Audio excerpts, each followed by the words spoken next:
Welcome to a football show here on the 440 Sports Network, brought to you by Sinkers Beverages and Shotgun Willie's Barbecue. I am Braden Gall. That is Paul Karski. Happy 4th of July, everybody. Premature, but yes. You like to be like Chris Berman. And let me be the first to wish you a happy 4th of July. And he wishes it like June 20th. That's Who is that? Chris Berman does that. Chris Berman. Oh, well, Yeah. I don't really want to be compared he to. loves to be the first to greet people on holiday. There was nothing he likes more than to be the first to wish somebody a happy holiday. I will say there's a point in time in my childhood where I would have idolized being called or being made fun of or whatever it is you're doing to me right now about Chris Berman. And then I got into the business, and the only thing I want to be compared to Chris Berman is his bank account. Otherwise, I don't really want to be compared. Absolute worst. I mean, for his time, yes, capture him and leave him in his window. But time has passed. Like 93 to 98. Renewing him and maintaining something. And after the Super Bowl, you cannot avoid him. You must watch Chris Berman after the Super Bowl. You have no choice. There's no way to avoid. Yeah. Okay. So there's a huge trade in the NFL involving the Steelers and the Dolphins. I thought we could chat about that. There's also rumors that a lot of teams are going after, or at least calling the Steelers about TJ Watt. It seems like the Steelers want him to stay put, but we'll see. And certainly that's a position that the Titans should desperately spend a bunch of stuff on. So we can have some fun with that. I think the more interesting question is, have we finally entered a sort of different period of time in the NFL where player movement big names can move at any moment? George Pickens, ironically with the Steelers also, moved after the draft, and now you've got an all-pro safety and an all-pro corner moving with another tight end, and Rodgers took forever to sign. So a lot of this is the Steelers, but that changes our hierarchy conversation potentially a little bit, and I think there's some interesting stuff as it pertains to when the trades are made. There was a big event at Nissan Stadium over the weekend, Paul. Huge event over the weekend. And we'll get to that. And then I wanted to get your reaction to all of our all-time debates. You were very kind to help with some of those ideas last week. I was very kind. That Suss and I had some arguments about. I thought we executed it quite well. We stuck on our timers, but I'm going to put up the topics, and then you can kind of pick where you want to go with it, and I'll let you sort of chime in, and because I'm sure there's things that you find interesting, and also context that you can add because you were on the beat at certain times that Nick and I, Nick wasn't born yet. So we'll see. But Sinkers Beverages, reminder, you can go to the Basement East website right now on August 9th, Saturday, August 9th. I'll get it. Hang on. We'll do it live. 3, 2, 1. August 9th. Basement East is having a big birthday party bash for Sinkers Beverages' 40th birthday. Tickets are $10. All the money goes to charity. There's going to be great food. There's going to be great music. There's going to be great alcohol there, of course. Some non-alcoholic beverages. They're very hot these days, so if you want that or THC, they got that going as well. So it's going to be a fun time. It's a Saturday, and they're going to have some giveaways and stuff as it pertains to sort of some opportunities to get maybe a trip to a barrel pick, which is a really cool event that Sinkers puts on for some of its most loyal customers. So come on out to that. Tickets are available, Basement East website, so it's going to be a lot of fun. And Shotgun Willie's Barbecue, of course, open Wednesday through Sunday, 11 a.m. to 3 p.m. in the heart of Madison. Best brisket in the city, so check them all out. All right. First and foremost, is it in the heart of Madison or is it in the city? It's in the heart of Madison. You said the best brisket in the city. Less than 10 minutes. It's in the heart of Madison. Well, it's District 7. Council I don't know what 7. any of that means. It's sort of it's an inside joke in the heart of Madison, but it is less than 10 minutes from downtown. Okay. Less than 10 minutes from the Titans. I've been there. I just am unclear on what Madison is or isn't. Madison's Madison. Technically, I think the address does say Madison, TN, but less than 10 minutes from downtown. That's how close and affordable Madison is right now. Very, very close to the city. So here's my question about, I guess, how much did all the moves the Steelers have made, does it matter to the AFC hierarchy? Do you think it changes anything? You and I talked, we thought last week on the show, Pittsburgh pretty clearly not in that top tier, not in that playoff tier, but maybe the best of the rest outside of the playoffs. Aaron Rodgers is there. They trade away Pickens. They get DK Metcalf. They add they trade Minkah Fitzpatrick back to the team they got him from for Jalen Ramsey, pride of Brentwood Academy. and Jonnu Smith, former Titan. So lots of Titans, lots of Nashville angles to that trade. Well, I think it changes it a little bit in that my complaint / worry about Aaron Rodgers was that DK Metcalf is not a super dependable receiver in terms of being in the right spot at the right time all the time. And Rodgers is very reliant and demanding on guys being super precise. I think Pat Freiermuth, a veteran tight end, and now Jonnu Smith, a guy who's had very good success under Arthur Smith, are two options at the tight end position who will give him more of that. So they may not have a ton of it at wide receiver, where, Robert Woods kind of ranks as their second guy after trading Pickens, who would have been a big problem in this department I'm talking about in terms of precision and reliability. So I think it helps them in that regard. Fitzpatrick versus Ramsey. Fitzpatrick is going to be 29 during this season. Ramsey will be 31. I can't pretend to know their depth situation inside and out. They've got Juan Thornhill incoming from Cleveland, but Ramsey, he's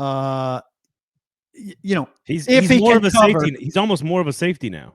Yeah, but if he can cover, as a career cover guy is more valuable than a career safety, even a defense controlling safety. And you're not talking about this guy like he's Troy Polamalu, but if they're kind of at equal stages of the career, and the edge there goes to Fitzpatrick, you'd still want to cover a guy more if he's going to be happy.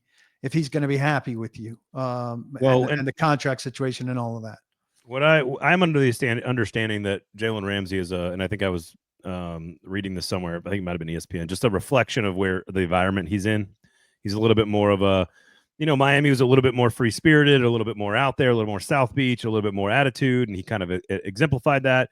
With the Rams, it was a little bit more buttoned up, a little bit more straightforward. This is going to be Mike Tomlin's way. And so I think you probably do maximize his last remaining years or whatever. So I do think it puts Pittsburgh squarely into the playoff mix. They were probably already there, but I think it does put them squarely above the line from a playoff contention standpoint.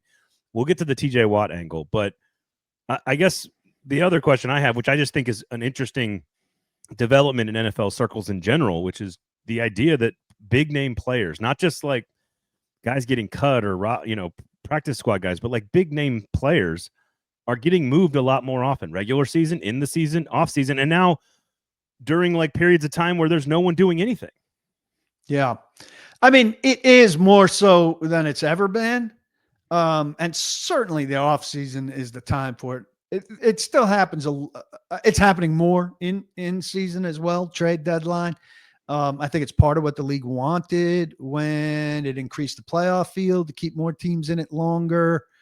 More teams have hope, so they might make a move. But that also, splits on the fewer teams feel out of it, so they're willing to bail on and trade the guy that might help keep them in it.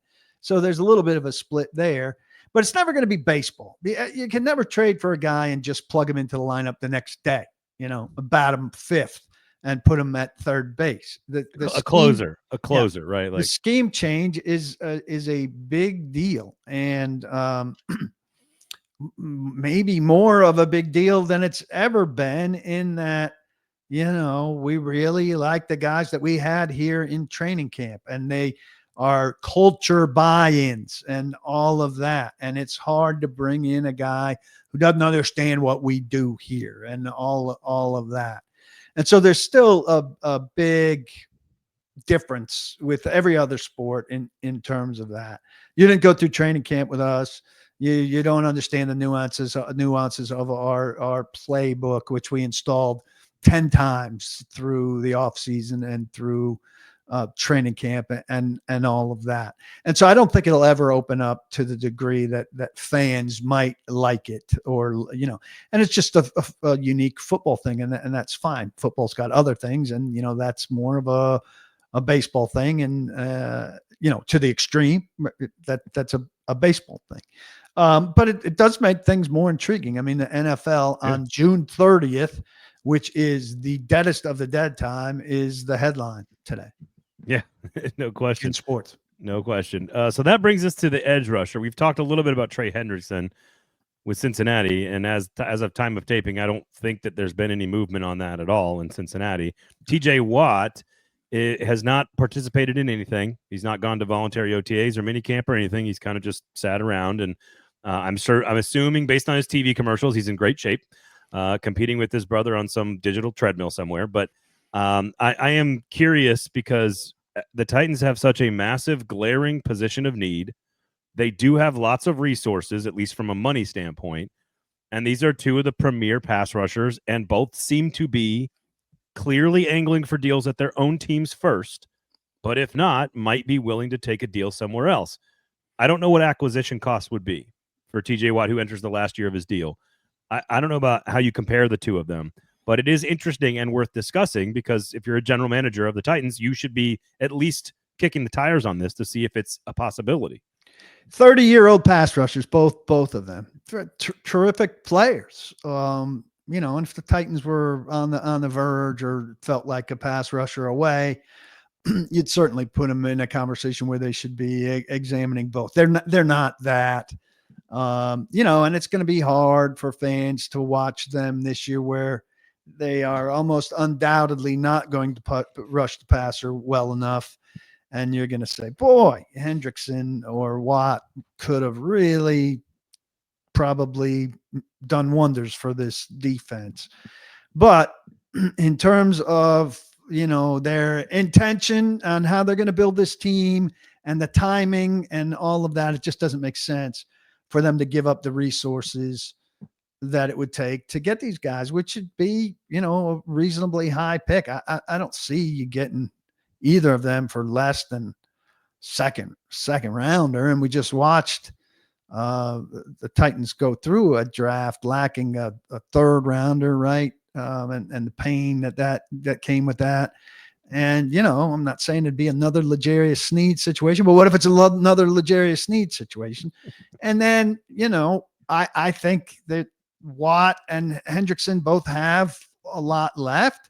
But if you look historically at, 30, you don't want to be adding 30-year-olds. And in 2 years, when this team ideally would be ready to peak, your guy would be ready to descend instead of us. That's true.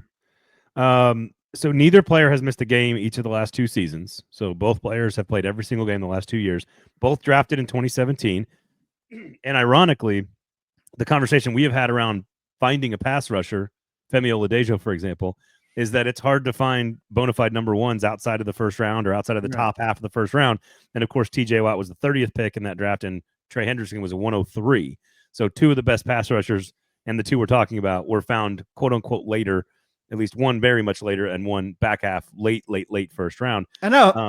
I don't have their contracts in front of me, but this is presumably third contract. And what you want is, ideally cheap first contract where you drafted the guy, second choice, second contract. Those guys are never coming available, the ones that you want. And here they're available potentially third contract because their teams have doubts in them as they age, right? And their price, their financial price is very high. So it's one thing for the Steelers to re-sign Watt, for the Bengals to re-sign Hendrickson for just money. Then if you're going to trade a draft commodity plus play him the money, I just think if you're weighing the risk reward, the scale has to tip on the risk side, right? I agree. I also think TJ Watt, all this conversation is similar to what we had around Hendrickson. I think for a number of reasons, because I think Watt is a little smaller player, which is maybe counterintuitive, that I think because he plays a slightly different role where Hendrickson's a little bit bigger, plays a little bit more hand in the dirt, like true end. I think the true ends break down a little faster. He's played 110 games. TJ Watt's played 121. So Watt's played a little bit more, but has been far more productive consistently over his career. I would be totally interested if you told me I could get TJ Watt for a second round pick and a 3-year deal with maybe a opt out on the last one. I would be very tempted to go trade a second round pick for TJ Watt because that's what you're going to use it on next year anyway. right? I mean, I could talk in circles. Yeah. No, well, you're going to use the first on it next year. I could talk in circles about it forever. Hey, this guy could cure your disease, and there's no guarantee in a second rounder next year. But I hear you. he's 30, and it costs a lot, and it kind of throws your whole roster construction into a little bit, goes against everything you're believing. But boy, would a pass rusher do a lot to fix the one big hole on you, and round and round you go. I mean, you could do 3-hour sports talk with calls, lots of calls. I mean, all right. If I told you it was the exact same acquisition cost and contract, let's say it's a second round pick and a $38 million deal for 2 years or 3 years. I don't know what the number would be. I'm making that up, but it's the same. Which one do you want? I need to look a little bit more closely. I want TJ Watt. I don't have to think about it. I think I probably lean Watt. Watt's 6'4", 252. About right. Yeah, well, I'm getting that straight off of Pro Football Reference. His career average over 17 games is 15.5 sacks per year. Trey Hendrickson over 17 games is 11 Hendrickson's 6'4", 270. The Titans are into bigger right now. This guy's kind of the combination of big and productive. My thing with Hendrickson is he hasn't been as consistent. So, I mean, he's had 3 giant seasons over the last 4 years. But his first 3 years in the league, he didn't really do anything. One of them, he only played 5 games. But his first 3 years in New Orleans were quiet. Then he had a breakout contract year, and he's been really good in 3 years in Cincinnati. One of them 14 sacks, one of them 17.5. But he's not had as consistent a production as Watt. That would be my leaning towards Watt. The leaning towards Hendrickson is the size. You know how we look at like really long baseball contracts and we go, all right, you're gonna probably underpay for the first few years of this guy's production, and then you're gonna overpay for the last few years of the production. That's kind of how it works with a baseball player signing a deal around like age 30, around this age. Yeah. Now, obviously, baseball players can play much longer. That's obvious. But you sign a 6-year deal, and you're like, oh, the team gets the deal for the first 3, and the player gets the deal for the last 3. I do think that if you were to go after one of these guys and give him 4 years, I think you could be playing meaningful. Like, you have to assume that everything is working. Cam Ward is the right thing. The offensive line is slightly better, if not significantly improved. Like, you have to assume that all your decisions are, at least some of them, most of them are correct, the big ones. And Callahan's the right guy, and Borgonzi's the right guy, and you move forward. Well, one bad year of growth, if we think this team gets to 6 or 7 wins, the very next year you should be competing for a playoff spot. So you could have 2 very good years of TJ Watt in a playoff caliber, or at least a team fighting for a playoff spot, while you bring Femi Oladejo along. And so I don't, that opens up your first round pick to be a receiver next year if you want it to be. Yeah. So I think I'm out on Hendrickson as the trade and sign. For some reason, I'm more inclined to go for TJ Watt. I just think he's a little bit more dynamic, a little bit more consistent, and I just think he's just more of a chaos ball. Well, this is Hendrickson is the one part of the rationale against it that I don't like is anything to do with Lorenzo Carter or Draymond Jones, right? You can't not do something pertaining to a premier pass rusher because of those guys. Yeah. And you're going to say, or some people would say, well, this is going to slow down Oladejo because he's going to take snaps away from him. Well, then you're factoring in Jones and Carter, and you can't factor in Jones and Carter to anything to do with bringing in a big guy. Fact of the matter, I don't expect the Titans are discussing this to I agree. Any degree or considering it. Let's make sure that last little line there is clear. This is probably not things that are happening right now for the Titans, but teams are calling, and Titans could be teams. We don't know. So there we go. All right. How about a big wedding on the floor of Nissan Stadium? What do you think about that? Is that an interesting? To me, I am so fascinated by the psychological choice to have the wedding on the floor of Nissan Stadium. Yeah, with the weather delay and everything. I obviously wrote a piece about Bryce Wasserman coming into the family the Monday before this wedding. I had no idea where the wedding was. I just presumed that it would be at a country club here in Nashville. There are many nice options. But I kind of intentionally didn't ask. I thought it'd be kind of intrusive but my God, to see two tents on the field, and the most audacious is too strong a word. Outlandish thing that I've ever attended. And in NFL big money circles was Jerry Jones's Hall of Fame party in Canton, Ohio, where they did something like this. They built a building. It was more than a tent, really. Built a building on the grounds of the fanciest golf course around Canton, Ohio. And Justin Timberlake performed there. I don't know what the music was. I'm sure if the music was that caliber, we would have heard about it. But there's no lack of great music to be had for a wedding in Nashville, Tennessee at Nissan Stadium. This thing, Jerry Jones, I mean, they had, as you left, phenomenal cheeseburgers wrapped in gold foil. Nothing lost on the detail here. Like not actual gold. Gold jacket. No, but the gold themed, right? Everything with the gold jacket. Gold theme. This thing had 2 tiers inside, like a VIP tier, and then the commoners down on the floor. You were in the VIP. Yeah, I was in the VIP area. No, actually, there's a picture on my site on my Meet Paul page of me clinking glasses and toasting with Amy Adams Strunk at this party. So this, to me, that's what you got the idea maybe I don't know how lavish it was. I'm sure it was very lavish, but this is one notch down. I mean, she didn't have to pay rent on this. She didn't have to loan out the golf course and build a building on the golf course. But a temporary structure on the golf course, which entailed closing down the golf course for several days. But you could also you can't destroy the turf at Nissan Stadium with a couple of wedding tents. You could destroy a golf course with a building. But I mean, so this is Titans doing Jerry Jones caliber, if you will, stuff. And congratulations to Blanche and Bryce. Yes, of course. I just saw it and I said, of course, that's where he wanted to have the wedding. Yeah, and we know. I reported Will Levis saying that he was going to be at this wedding, and about Bryce Wasserman catching passes from the quarterbacks at the beginning of practice. And I think, knowing the very little bit I know about Bryce, he would have loved to have caught some passes at this practice in outside the tent in the corner of the end zone. Was this the last time Was this the last time Will Levis will step on the field at Nissan Stadium? ? I think not.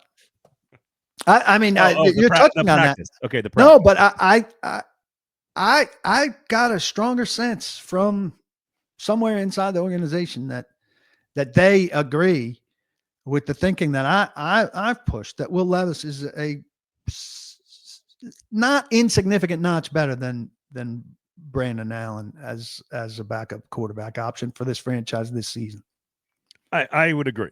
I think most smart football people have said there's a clear, from the talent perspective, it's not even close. That Will Levis is by far the best option on the team, not named Cam Ward. So I'm only kidding about Levis stepping on the field. I'm only joking, tongue in cheek there. But I've always believed that his value will never be higher than in training camp when some other quarterback gets hurt, and that if he can play a good preseason game or two, that you could ship him for something of note.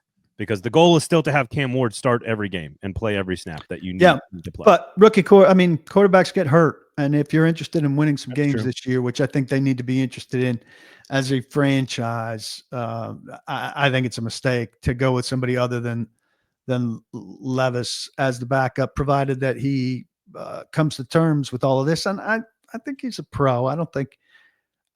I think he could benefit from being a good backup this year for the Tennessee Titans and create better stock for himself. From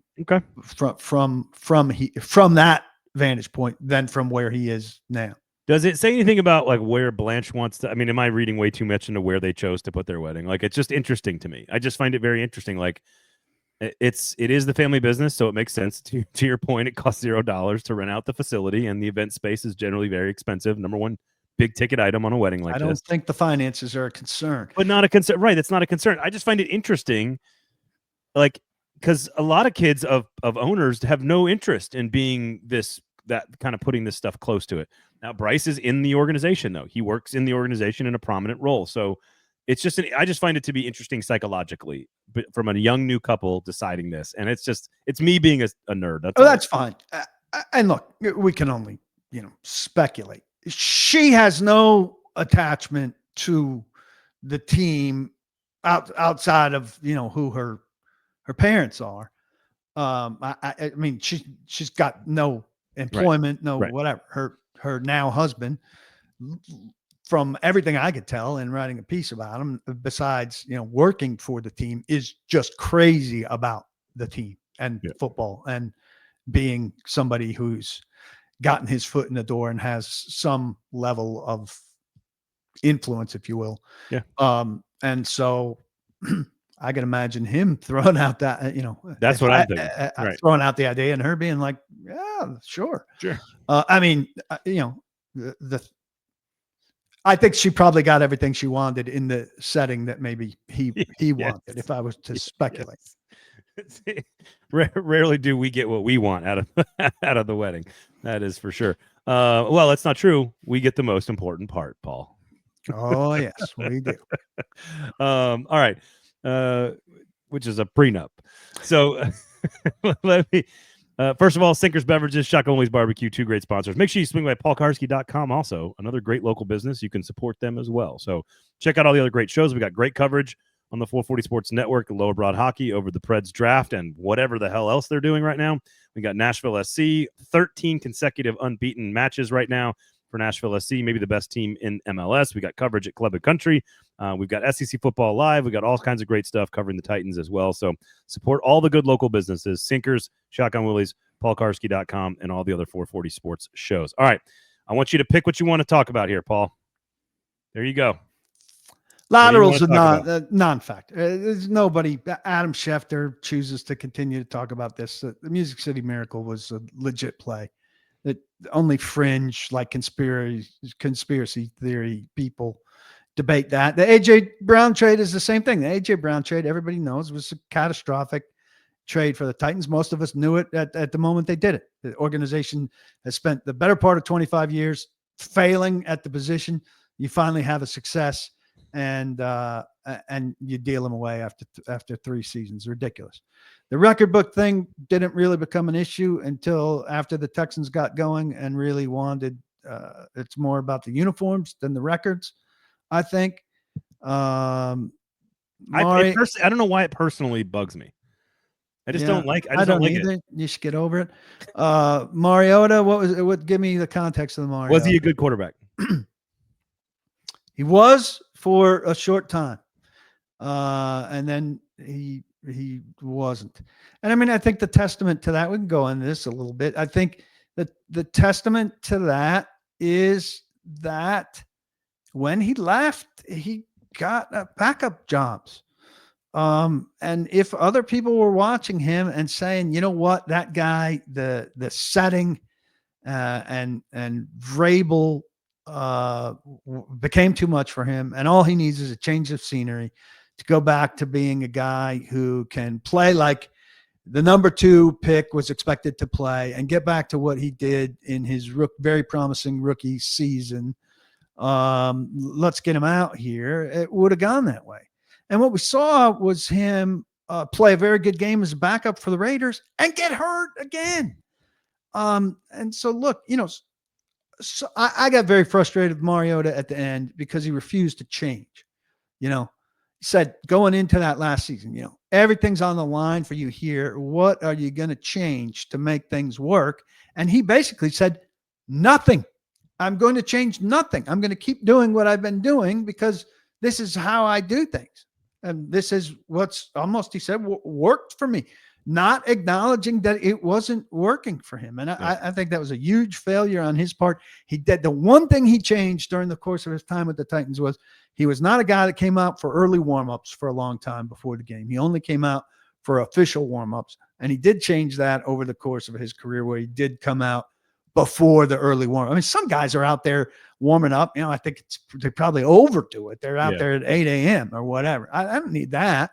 But it's weird for a quarterback in the NFL not to be out doing some stretching and throwing and early visualization or whatever they do. Everybody's got their own thing before 50 minutes before kickoff.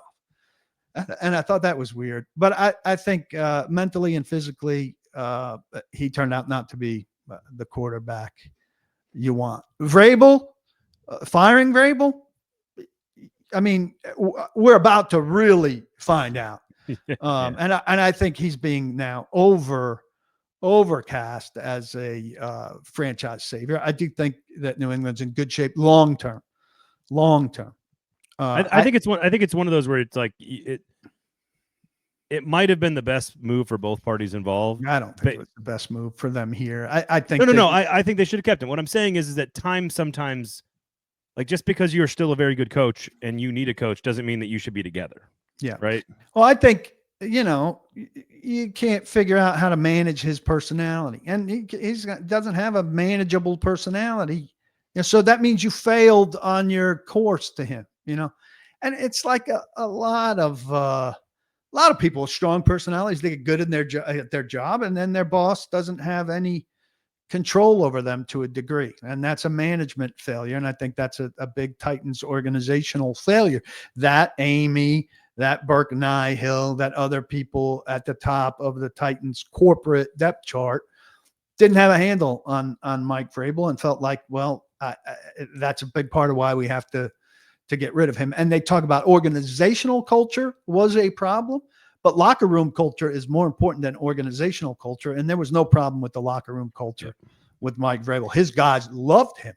And quite literally, who was it? Harold Landry talked about, like, I felt absolutely prepared for every game. And this guy laid out a plan that worked for us on a regular basis. And when it didn't work for us, we knew why. Our failure to execute his plan didn't work. And I'm going to go play for him again. Yeah, and that's a pretty remarkable testament. Also, they gave him a crap ton of money in New England. That's true. Do you think that any program directors in Middle Tennessee have any problems with strong-headed personalities? Yes, I do. The running back debate, I think, is a great debate. The Titans, and if you add the Oilers in, I mean, to have Earl Campbell, Eddie George, Chris Johnson, Derrick Henry, that is arguably as good a four-pack as any franchise has had at running back. And I think to a degree it is pick your flavor. I think there is a recency bias involved. And also I think that the best guy happens to be the recent guy. But I think there are I think somebody put this out on social media. Who do you prefer, Chris Johnson at his peak or Derrick Henry at his peak? And there were remarkably, to me, the proportion of Chris Johnson people was surprising to me. Now, he's certainly a different kind of back. His electric runs are a different kind of electric run than Derrick Henry's electric run. Eddie George was such a stalwart for the organization at its most important time and at its most successful time. And then if you're going to go ahead and put the Oilers history into it, I think Earl Campbell is the one who's in the Hall of Fame. And, his peak also was not long, but I mean, he is an NFL defining guy. And you take his highlights, and Derrick's highlights are unbelievable, but nobody's ever ripped off his jersey while he is running through. And maybe that's a testament to the fabric of the times. But I mean, I think you could have some fascinating long conversations about those four running backs. I wonder if Chris Johnson's, I know they had that big 13-win season, and I think that's the year he went big, right? When he went for 2000. No, they were not. I wasn't the same year? certain they were not good the year that he went for 2000. That's maybe my point. He was electric. He was explosive. He was entertaining, but I don't think his yards were as important as Derrick Henry's, Eddie George's, or Earl Campbell's. And honestly, Eddie George's yards might be the most important, but they were the most boring of all the yards. I think that's totally fair. And it's not a knock on anybody. To your point, it's flavor. I said so. Nick Suss on Thursday said Chris Johnson is his pick, and I think some of that is said that was his childhood running back. Yeah. He loved the Titans growing up, and that was his guy. I went to middle school in Austin, Texas, and you are force-fed Earl Campbell highlights when you are in middle school playing football. Earl Campbell is a god, and I think his career stood up to that legacy that I was told as a kid. Now that I'm older and I've studied it, I think Derrick Henry is one of the most unique human beings ever born into this world. And I just think that's different. I think that's different. And so I think maybe it's recency bias, but I just think his size and speed combination is unlike anything I have ever seen. I take Derrick Henry. I think it's the longevity. I think it's the longevity. And look, I'm the first guy to say you can't carve something out, right? He broke that foot and he lost that half season. And if you capped his career right now, so he had one significant injury that cost him one half of one season. That's incredible. Which is incredible, right? Yeah. If he had a complete season that season, he would have gone back-to-back 2,000, which is just unheard of and would have really put him in a different stratosphere. I don't know. Last year he got to some places that I thought he needed to get in order to be a Hall of Famer. Yeah. And to me now he's unquestionably a Hall of Famer. I think he's a era-defining player at his position. I agree. I'd have to put Campbell in some context, but I think there was that was an era of the running back, right? So he was one of many great. 1,900 yards though is it's a big deal. Back in 14 games or whatever, that's a big deal. Absolutely. And Eddie, Eddie's an interesting kind of case study on use. Because the Titans didn't have big leads, but they had leads in the fourth quarter. And when you're protecting 16-13 or 16-14, Titans were pretty good at doing that.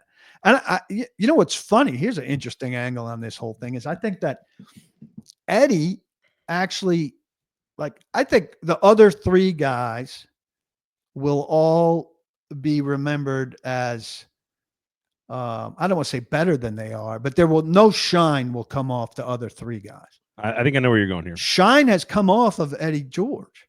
Because the 3.6, I think, is his career average, is not an impressive number. And because Steve McNair's untimely passing tends to create some iconography for a guy who was in many ways a tremendous player. People love his toughness and his moxie, and he came to symbolize what people loved about that team. But it was not Steve McNair's team. It was not Steve McNair's offense. It was Eddie George's team, and it was Eddie George's offense. And somehow in time, we got away from that, and people have made it McNair's, and it wasn't. And so somehow Eddie George loses luster post-career that he doesn't deserve to lose. I think that's it. I think it's a really interesting observation. Here's the other thing. It's safe to say that, Chris Johnson played with very forgettable Titans starting quarterbacks. We have Mariota and Tannehill, but even then, it's sort of this weird thing. Earl Campbell, his first 6 seasons are all the good ones, and those did not happen until Warren Moon got drafted in '84. And so the only one that played with a quote-unquote star. So is he with Pastorini mostly? He was with, Stabler was the leading passer for 2 years, then Nielsen, then Luck, and then a couple years of Pastorini. Yeah. That's where I remember him. I think that's when I was coming of age. Oliver was Luck. Him with Pastorini. So the point is that it's Chris Johnson, Earl Campbell, Derrick Henry, you could say, didn't ever play with a star quarterback. Didn't ever play with somebody who carries a team to something. And you can't say that about Eddie, which is also part of this conversation, that there's another guy in the backfield stealing shine, which I had never thought about that, because I always think Eddie George is still pretty beloved in the market. I still think he's a pretty popular and pretty successful, pretty famous guy in town. And now that he's in Ohio, I guess it's a little different, but but he's also had 2 guys since him. Yeah, that's true. So, and they've each eclipsed 2,000 yards, which is something he didn't come close to. So your favorite one out of this group is either running back or Vrabel as a discussion. As a discussion, I think the running back discussion is the best discussion. I think you came up with a very good list, and I think it was a tremendous idea. I think if you were hosting a daily show, you could have done one a day for 2 weeks. Yeah, probably. And then had a bracket. All right, here are the other 6. you got 6 more to go. All right, Fisher-Floyd on whether Bud made the right decision there.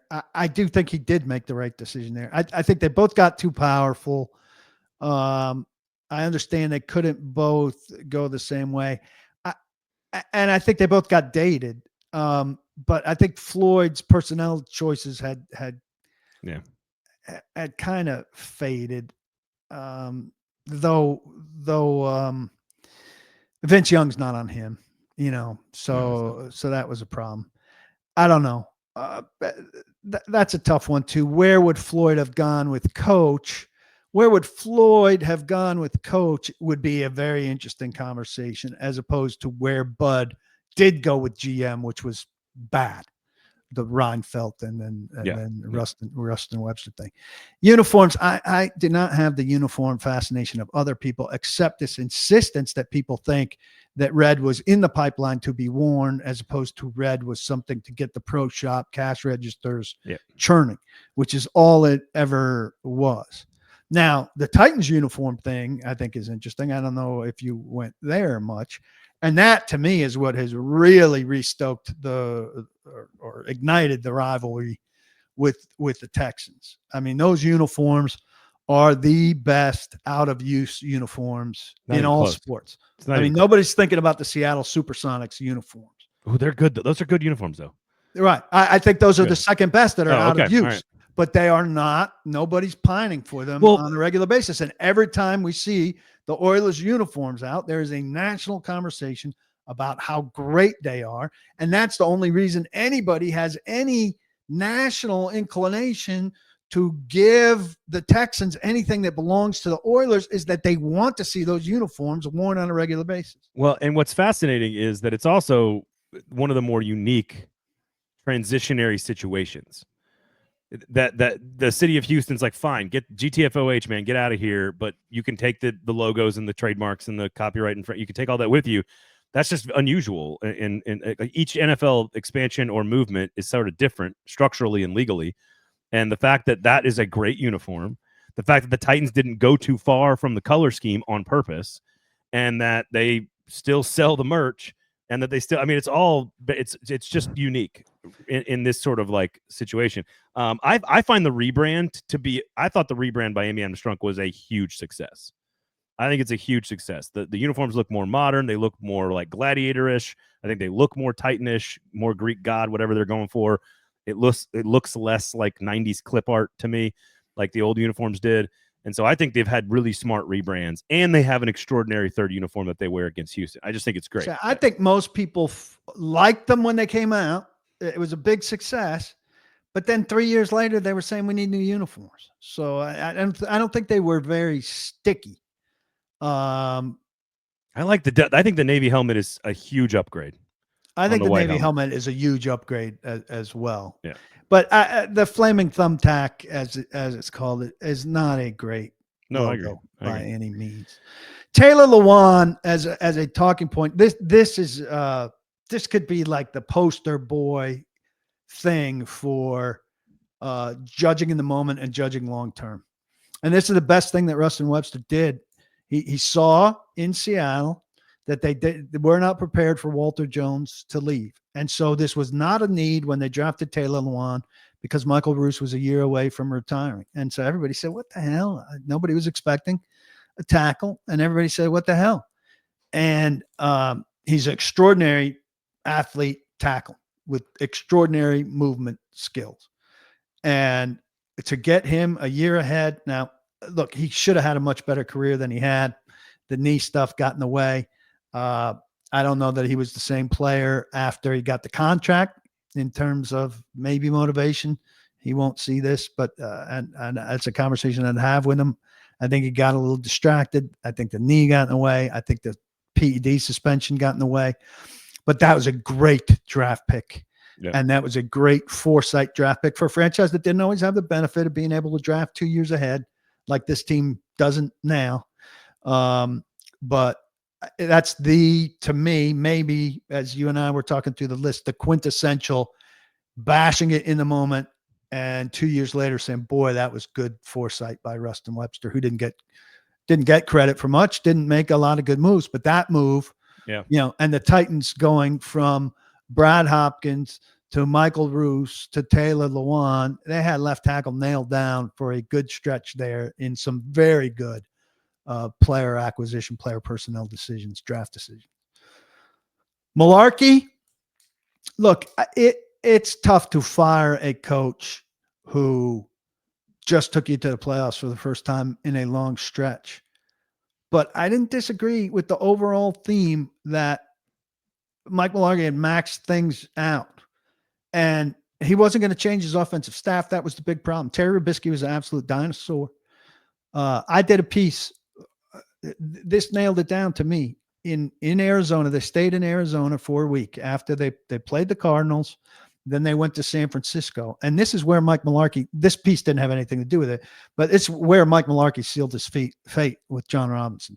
They really took a dip. They lost those 2 games. They came home. They lost again, I think, to the Rams in a season that turned out fine, and they went and won a playoff game. But I did a piece on Dick LeBeau and Terry Robisky, the oldest pair of coordinators in the league. And I talked to them about adapting. You're old guys who've had success with old ways. What's your thinking on adapting? And LeBeau very quickly said, adapt or die. You got to adapt in this league. And Robisky said, basically like, oh man, I've been doing it the same way for 70 years and it works. All you got to do is stick with it. And right then I was like, if they can't get rid of this guy and get to some more modern thinking offensively, if they do something this year, it'll be a miracle. And they're never going to do more than that. And so Mularkey's dedication to that and his like of the idea that I've got coaches who aren't ambitious, aren't young go-getters. I'm not going to have a LaFleur on this staff who's going to come in for a year and go get the head coaching job of the Green Bay Packers. And that's a good thing. I just think that was his downfall. I like Mike a great deal personally. Very, very fun to talk to. And we had a good relationship. And I think he did really good things for the organization in terms of, and we all know this, there are stages. The Titans were absolutely down in the dumps and he got them back to respectability. But I think in terms of that next step, and Vrabel didn't get him all the way there, but Vrabel had a much better chance than Mike Mularkey did. Vince Young, I am totally on Jeff Fisher's side, and maybe it's because I talked a lot more to Jeff Fisher than I talked to Vince Young during that, and Vince Young didn't do himself any favors with the media. But the guy thought things came easy, and things came kind of easy to him. His rookie year passing numbers were not that good, but you layer in what he did running-wise on top of that, and it was offensive rookie of the year season. And I think he thought, I got this. Yeah. And he did not work. And I said this at the time, Jake Locker is Vince Young's fault because the Titans drafted Jake Locker because he was a guy that was going to come and be in the building early and stay late and be a gym rat and work his ass off. He's the opposite of Vince Young. And they overlooked the fact that he just wasn't that good. And he didn't love football. Yeah. Well, he gave them, though, at that stage coming out, he loved football. Yeah, and he gave them all of the qualities that Vince Young did not give them. So Vince Young ruined Vince Young, and then Vince Young ruined the football, ruined the position for another 4 years because they had to get somebody that was the opposite of Vince Young. And Vince Young just did not handle himself in the right way for an NFL quarterback. Fisher's stories about like calling in the play and then like Vince Young would repeat the play and it would be wrong in the huddle. Send him a letter. Some of it sounds like Jeff Fisher's got like some sour grapes about the whole thing. And, you can't overlook that part of it. But also, like, I don't think he's out there lying about this stuff. Like, I don't think Jeff Fisher's not like he's many things, but he's not out there just like bold-faced lying and telling stories about some guy. And Jeff Fisher probably maximized his career, right? But if Vince Young had hit, Vince Young, who the big boss commanded Jeff Fisher and Floyd Reese select. If Vince Young had hit, they both would have had longer and more successful careers. So Yep. Jeff Fisher has cause to be bitter that things went, and Jeff Fisher certainly wanted things to work out. But ultimately, I mean, this again is kind of symbolic. Like when you can't trust your quarterback, you go find Kerry Collins. That seems crazy to a lot of people, but that's what you do. And again, this is like Mariota not surfacing after. If Jeff Fisher quote unquote ruined Vince Young, somebody would have said, "Oh my God, I remember the Rose Bowl. I'm going to go get that guy. I can fix him in an off season, and he can start for us on opening day, and we're going to be better." All right. Sinkers Beverages, Shotgun Boys Barbecue, paulkarski.com. Great local businesses. Support all those great sponsors of the show. The best Tennessee Titans team is what year? 2000, the year after the Super Bowl. I don't know what the candidate against this team is. Is there any outcry for another team? I think the arguments were like regular season success versus postseason success versus talent versus record-breaking numbers, and the only thing the 2000 team is missing is that playoff run. And they just ran into a buzzsaw, and they lost to a team that was one of the best teams ever put together of that era. But otherwise, like, it's hard. Like, I'm okay with the fans saying, well, no, the team that played almost to a Super Bowl championship is the best, because that's why you play, is to win those games. And they did. And so I understand that. Statistically, it's hard to argue that the regular season wasn't the best. If you look at Derek Mason's season and Steve McNair's season and Eddie George's season and, you know, Javon Curse putting up numbers, like, statistically, the defense historically great. There's been other great rushing seasons, right? You know, with Chris Johnson and Derrick Henry, AFC Championship game with Mike Vrabel. You know, that the 2003 team that was 13 wins and had a MVP season from the quarterback. Like, I can see beauty being the eye of the beholder, but if you line up in a game and you say who wins the game, I'm taking the 2000 team. I am too. I think, you know, a little bit of a come down at right tackle. John Runyon was a better player than Fred Miller, but that's a pretty good recovery from losing a good free agent there. And the big switch there, they were a 4-3. Baron Wortham was a hardworking, you know, player, but just a guy at middle linebacker on the Super Bowl team. And they replaced him with Randall Godfrey, a free agent who comes from Dallas, who is the best inside linebacker, I would argue, that the franchise has ever had, who was a terrific player. And that, to add him to a Super Bowl defense that was thrown over the top by Javon Curse, and then to add Randall Godfrey to that, to me, that defense was just, I mean, that's why the numbers are what they are. I mean, there's only two defenses, I think, in modern history, like since like AFL NFL merger, or since the 80s, or since I was born in 82, I don't know, but it's only the Ravens in 2000 and the Titans in 2000 that have averaged like less than 12 points a game. And I think their yardage total was still one of the best of all time that year. Yeah, so that was a terrific group. And so I think it lends itself again to us not putting as much attention on the offense. I mean, they were not dynamic offenses in that era by any means, but, you know, McNair tended to be clutch, and Eddie George, you know, got key yards at key moments and helped them milk out leads. And that defense was just terrific. Yep. Apologies to my brother-in-law, who called me out for not remembering, and Nick for not remembering, that Cortland Finnegan went to Samford, my brother-in-law's alma mater. So shout out. We could not remember that name, and it's a mistake that will haunt me the rest of my days as a podcaster. So apologies. Happy 4th of July this week coming up. Please let him be the first. Please be safe, everybody. Let me be the first to wish you 4th of July. Be safe. Come back with all your digits. And Nick and I are not going to be live on Thursday because I'm taking some time off and he's taking some time off. But he is going to come on with me on Wednesday afternoon on Feinbaum. We're going to totally ruin the Feinbaum audience by doing Geek Corner for an hour. And then we're going to put that. God, you're giving him an hour on Feinbaum. And then we're going to put, well, he's very beloved by the producers because he used to cover a lot of SEC teams. And so he and I are gonna Wow. we're gonna put that interview and that chunk of time on the podcast feed. So make sure you check out the podcast feed, but no Thursday show on YouTube. Please rate, review, and subscribe. Thumbs up, notifications turned on, all that great stuff. And Paul, have a good holiday weekend, my guy. Are you going to any 8 a.m. baseball games? All to you. Just no, we did have 10:15 on Monday morning, which is why we were not on the air on Monday. Yeah, just look, I'm no dog freak or anything, but when you're setting off your fireworks, keep the pups in mind. Yeah, that's true. That's true. Give him some benzo. Is what I'm hearing. about 7:00 on Friday. Give the dog some benzo. Paul, always a pleasure, my guy. Good to see you.